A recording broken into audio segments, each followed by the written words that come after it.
ভারত ছিল একটি ধর্মনিরপেক্ষ রাষ্ট্র।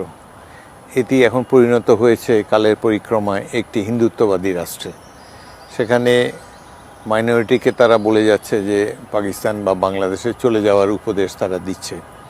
রাষ্ট্রের সর্বোচ্চ ব্যক্তিরাও মুসলমানদের প্রতি তাদের ঘৃণা ব্যক্ত করে যাচ্ছে ক্রমাগতই। এটি আমরা আশা করি না। ভারতের মতো একটি বৃহৎ গণতান্ত্রিক রাষ্ট্রে সব ধর্মের লোক নিরাপদে বসবাস করবে, এটাই তো আমরা প্রতিবেশী হিসাবে চাই। তো সুতরাং এর ব্যত্যয় দেখতে পেরে আমরা সবাই মর্মাহত।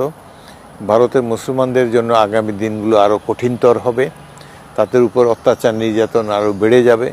বুলডোজার দিয়ে তাদের ঘরবাড়ি গুড়িয়ে দেওয়া হবে, এই ধরনের সম্ভাবনা দেখা যাচ্ছে। বর্ডারেও তাদের হত্যাকাণ্ড আরও বেড়ে যাবে।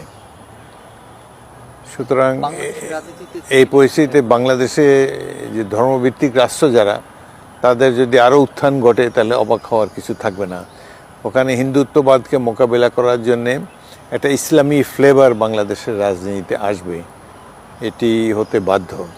তবুও বাংলাদেশের মানুষ বিবেকবান, তারা ভোট দিতে জানে, তারা রাজনীতিতে অত্যন্ত অভিজ্ঞ।